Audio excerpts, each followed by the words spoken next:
Hi friends, welcome back to our channel. Srirangam Kaveri మరియు కొలిడం నదుల మధ్య ఉన్న ఒక ప్రత్యేకమైన చిన్న ద్వీపం. ఇది శ్రీ వైష్ణవులకు ఒక ప్రత్యేక ప్రదేశం. దీనిని తరచుగా హిందువుల ఆదర్శధామం అని గుర్తు చేసుకుంటారు. 108 పవిత్ర దివ్య దేశాలలో విష్ణువుకు ఇష్టమైన ప్రదేశాలలో శ్రీరంగం నిజంగా ప్రకాశిస్తుంది. పవిత్రమైన నాళాయిరా దివ్య ప్రబంధం ప్రవచనంలో ఈ సైట్లు హైలైట్ చేయబడ్డాయి. ఇక్కడ ఉన్న శ్రీరంగస్వామి దేవాలయం ఏడాది పొడవునా నలుమూలల నుండి ప్రజలను ఆకర్షిస్తుంది. ఎందుకు? ఇది చాలా పెద్దది. సుమారు 4 కిలోమీటర్ల చుట్టుకొలతతో విస్తరించి ఉన్న ఈ ఆలయంలో 7 ప్రాకారాలు మరియు 21 ఎత్తైన నిర్మాణాలు ఉన్నాయి.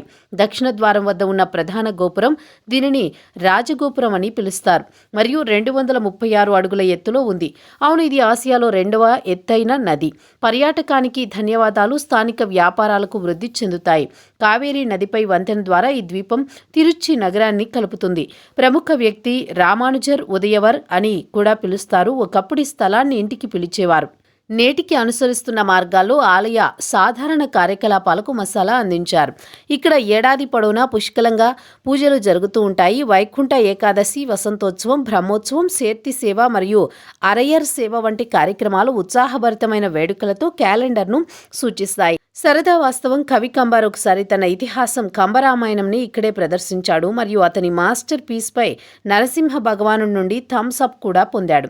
ఫ్లైట్ ద్వారా తిరుచి విమానాశ్రయంలో ల్యాండ్ అయ్యి ఇది శ్రీరంగం నుండి శీఘ్ర 16 కిలోమీటర్లు రైలు ద్వారా శ్రీరంగం రైల్వే స్టేషన్లో దిగండి. ఇక్కడ నిత్యం 50కి పైగా రైళ్లు ఆగుతాయి. రహదారి ద్వారా అయితే సులభంగా రావచ్చు. తిరుచి ఇతర ప్రధాన నగరాలతో బాగా అనుసంధానించబడి ఉంది మరియు కారు లేదా బస్సుల్లో కూడా చేరుకోవచ్చు. చూసారు కదా ఫ్రెండ్స్, వీడియో నచ్చితే లైక్ చేసి ఛానల్ని సబ్స్క్రైబ్ చేయడం మర్చిపోకండి.